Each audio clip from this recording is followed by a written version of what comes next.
Hello guys, welcome back on my YouTube channel. और आज अपन बात करेंगे खास तौर से देखो CSIR के रिगार्डिंग। और CSIR में जो भी क्वेश्चंस लास्ट ईयर में पूछे गए हैं उन्हीं क्वेश्चंस का डेली अपन डिस्कस कर रहे हैं। ठीक है, आज का अपना जो क्वेश्चन रहेगा वो रहेगा पेडिग्री एनालिसिस के ऊपर। खास तौर से जेनेटिक्स के अंदर जो है पेडिग्री एनालिसिस पूछा जाता है। तो पेडिग्री एनालिसिस एक ऐसा मेथड है या ग्राफिकली रिप्रेजेंट कहें पेपर पे एक रिप्रेजेंट करें किस चीज़ को, जनरेशन टू जनरेशन, कौन से ऐसे ट्रेट्स हैं, कौन से ऐसी डिजीज़ है या कौन से ऐसे करेक्टर हैं जो किसी पूर्वजों से आने वाली पीढ़ी के अंदर जाने की संभावनाएं रहती हैं, या फिर कोई करेक्टर है वो 2-3 पीढ़ियों से पीछे से करेक्टर आ रहा है और वो अगली पीढ़ी में भी जाने की संभावनाएं रहती हैं। उस प्रकार के कोई भी जो करेक्टर हैं, ठीक है, जेनेटिकली डिसऑर्डर जो करेक्टर होते हैं जो जनरेशन टू जनरेशन अगली जनरेशन में पास होते हैं, उस प्रकार को एनालिसिस करना, ग्राफिकली रिप्रेजेंट करना, किसी पेपर पर रिप्रेजेंट करना, उसे अपन क्या कहते हैं, पेडिग्री एनालिसिस के नाम से जानते हैं। ठीक है, खास तौर से डिसऑर्डर या डिजीज या कोई भी हेरिडेटरी कैरेक्टर्स हो सकता है, जेनेटिक डिसऑर्डर हो सकता है, जेनेटिक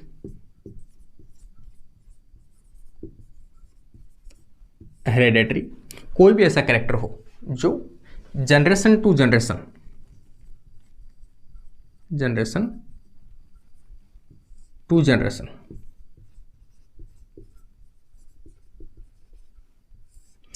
अगली पीढ़ी में पास होता हो, तो उसे अपन पेडिग्री एनालिसिस कहते हैं। पेडिग्री एनालिसिस में देखो कभी भी क्वेश्चन आपसे पूछा जाए तो इसमें 4 कैरेक्टर आपको याद रखने हैं। या तो वो डिजीज, जैसे मान लो अपन पेडिग्री एनालिसिस का अगर टॉपिक कर ही रहे हैं तो थोड़ा सा मैं आपको एक कैरेक्टर बता देता हूँ। पेडिग्री एनालिसिस में समझने के लिए आपको पहले क्रोमोसोम का जो सिस्टम है वो समझना होगा। कोई भी अपन जो ह्यूमन की बात कर रहे हैं,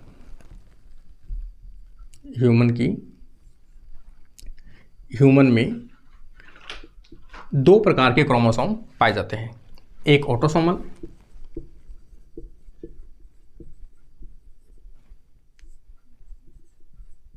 क्रोमोसोम और एक सेक्स क्रोमोसोम। 2 प्रकार के हो गए। टोटल जो ह्यूमन क्रोमोसोम है 46 है।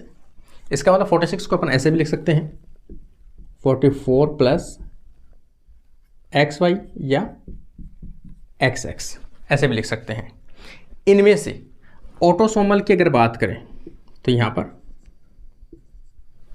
22 कह सकते हैं, या फिर पेयर के रूप में कहें तो अपन 44 कह सकते हैं, 44 क्रोमोसोम। यहाँ पर अपन कहें तो XX या XY, ये क्या होते हैं, सेक्स क्रोमोसोम होते हैं। इनमें से जब गैमीट बनते हैं, ठीक है, गैमीट बनते हैं तो उसमें कितने जाते हैं, गैमीट जब बनता है तो उसमें हैप्लॉइड होता है, और हैप्लॉइड होगा तो उसे अपन कैसे लिखेंगे, 22 क्रोमोसोम तो होते हैं ऑटोसोमल। इनमें से या तो X होगा या Y होगा, कोई एक गुणसूत्र जाएगा अगली जनरेशन के अंदर। अब ऑटोसोमल करेक्टर हो सकता है कोई, या फिर सेक्स क्रोमोसोम हो सकता है। ऑटोसोमल जो क्रोमोसोम होते हैं ये मेल एंड फीमेल में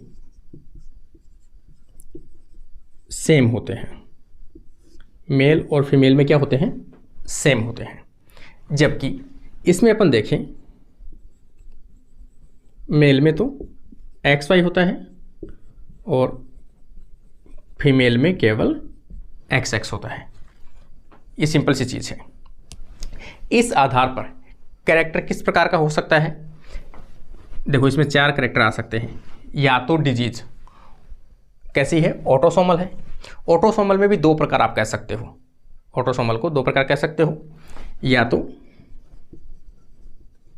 ऑटोसोमल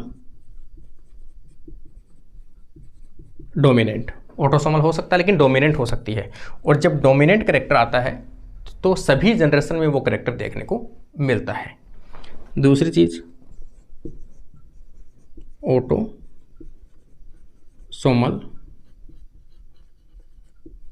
रिसेसिव होगा, जो कुछ जनरेशन में देखने को मिल सकती है जबकि कुछ जनरेशन में नहीं भी देखने को मिल सकती है। क्योंकि ऑटोसोमल का मतलब कोई भी क्रोमोसोम, जब कोई भी क्रोमोसोम का जो एलील है जब पेयर के रूप में आएगा तभी वो अपना प्रभाव दिखा पाएगा। अगला अपन कह सकते हैं एक्स लिंक्ड डोमिनेंट हो सकता है।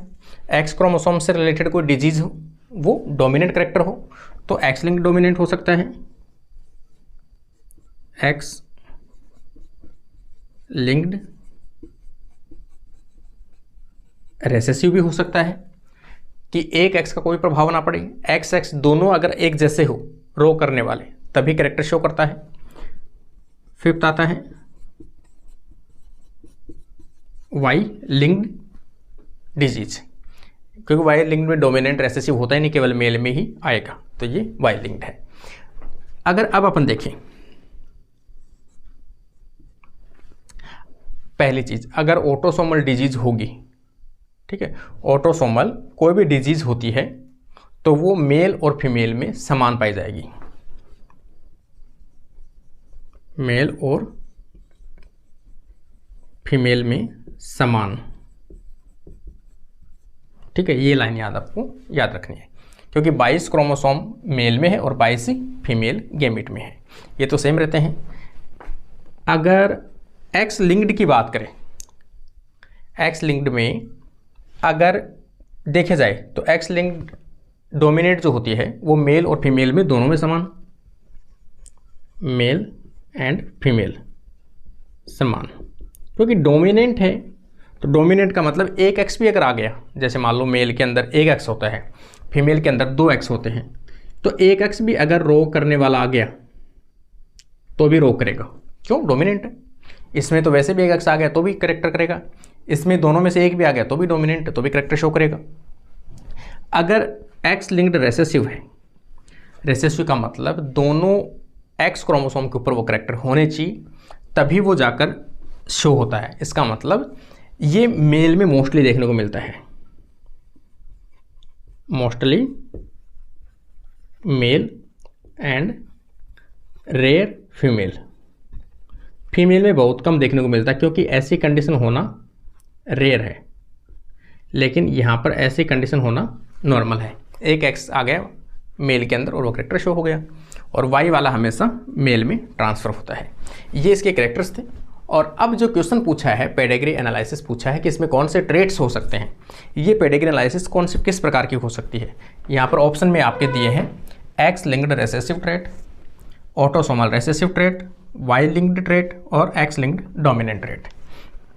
देखो सबसे पहले अपन देखते हैं वाई के अकॉर्डिंग, क्योंकि क्वेश्चन को देखकर सीधा सा लग रहा है कि वाई है ये शायद, कि देखो ये जो चिन्ह होता है ये तो किसका है, मेल का, और ये किसका है, फीमेल का, ठीक है। अब यहाँ पर जो पेरेंट है, जनरेशन यहीं आ गई, सबसे पहले यहाँ पर जनरेशन आ गई, तो ये जो कैरेक्टर है इसमें अगर अपन वाई मान लें, ये कैरेक्टर मान लें, और वाई वाला जो गुणसूत्र है वो गलत मान लें, ये वाली कंडीशन है, तो इसमें भी आएगा वाई,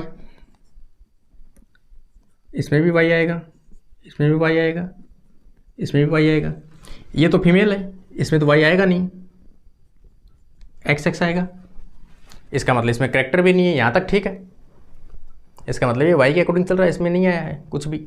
लेकिन जब इसकी शादी किसी नॉर्मल मेल के साथ हुई तो ये भी डिजीज नहीं है, इसको भी मेल के साथ है, लेकिन आने वाले पीढ़ी फीमेल में भी कैरेक्टर आया है, मेल में भी कैरेक्टर आया है, तो जब वाई क्रोमोसोम आगे पास ही नहीं हुआ इसमें, तो इन दोनों में कैसे आया, तो वाई क्रोमोसोम तो नहीं हो सकता ये, इसका मतलब ये वाई लिंक्ड तो नहीं हो सकता। अगर वाई लिंक्ड होता तो यहाँ पर ये इसके आगे जाता ही नहीं है, लेकिन फिर भी जा रहा है, तो इसका मतलब वाई लिंक्ड नहीं है। इसलिए पहला ऑप्शन जो है वाई लिंक्ड, इसको तो क्रॉस करो। सेकंड कैरेक्टर अपन देखें कि अगर ये एक्स लिंक्ड हो, अगर ये एक्स लिंक्ड हो, ये वाली कंडीशन हो, एक्स लिंक्ड हो, केवल एक एक्स इसमें प्रभावित आ गया तो मेल के अंदर तो कैरेक्टर दिखेगा, इसलिए दिख गया होगा एक कंडीशन। और यहाँ पर दोनों में से नहीं है, या फिर अपन ये भी चलो मान भी लो। हाँ, दूसरी चीज़ अपन देखें कि डोमिनेंट एक्स लिंक्ड, अगर डोमिनेंट करेक्टर है तो डोमिनेंट है तो पहली बात, अगर डोमिनेंट होगा तो एक भी करेक्टर होगा तो भी यहाँ पर करेक्टर दिखाना चाहिए। अगर एक एक्स में भी कोई प्रॉब्लम है, डोमिनेंट तो करेक्टर सब में दिखाई देगा, मैंने लिख रखा है। अगर इनमें से कोई डोमिनेंट करेक्टर होगा तो मेल और फीमेल सब में दिखेगा। यहाँ पे तो दिख ही नहीं रहा, यहाँ पे नहीं दिख रहा, इसका मतलब एक्स लिंक्ड डोमिनेंट तो नहीं है। इसको क्रॉस कर दो। अब आपके पास क्या ऑप्शन बचे हैं? एक्स लिंक्ड रेसेसिव ट्रेट, ये देख लेते हैं कि हो सकता है इसमें एक में आया हो और इस एक्स में भी है, इसलिए करेक्टर इसमें तो दिखेगा नहीं ये, और इसमें दिख गया। चलो ठीक है, यहाँ पर आगे अपन ले लेते हैं कि इनमें से कोई एक आ गया, यहाँ पर भी एक आ गया, यहाँ पर भी एक आ गया। पहली बात, इनमें से ये जो एक्स आ रहा है ये भी तो आएगा कहीं, तो अगर ये आए, सपोज यहाँ पर ये आ गया तो करेक्टर आना ही नहीं चाहिए, तो गलत है, इसमें आ रहा है। अगर दो में यहाँ पर देखें तो यहाँ पर भी नहीं आ रहा ये, तो ठीक है, ये कंडीशन। और कोई फीमेल ऐसी भी होनी चाहिए कि ये एक्स और ये एक्स दोनों अगर एक साथ आ जाए तो यहाँ पर भी आ सकता है। तो ये फीमेल भी कैसे हो सकती है? डिजीज़ वाली हो सकती है, ये भी डिजीज़ वाली नहीं है। इसका मतलब ये एक्स रेसेसिव भी नहीं हो सकती। क्या नहीं हो सकती? एक्स जो रेसेसिव है ये भी करेक्टर नहीं हो सकता, इसलिए यहाँ पर ये एक्स रेसेसिव भी नहीं है। बचा कौन सा? Autosomal recessive. Autosomal recessive character है कि कोई भी करेक्टर, अगर अपन ये माने यहाँ से ए है, ये मान लिया अपन ने, इसमें डिजीज़ है ऑटोसोमल में, ये दिखा सकते हैं अपन। ऑटोसोमल रेसेसिव का मतलब जब भी आता है दो सेम गुणसूत्र का होना जरूरी है। तो यहाँ पर ऑटोसोमल में मैंने ए से डिनोट किया है, ए दोनों प्रभावित है, यहाँ पर ए कोई एक प्रभावित होगा, ये मान लेते हैं अपन। तो यहाँ पर ये वाला जो कंडीशन है, ये कंडीशन आएगी, ये कंडीशन भी आएगी, और ये कंडीशन भी आएगी, और ये कंडीशन भी आएगी, और यहाँ पर ये कंडीशन भी आएगी, और दोनों में एक कंडीशन ऐसी भी है कि दोनों ही नहीं हो।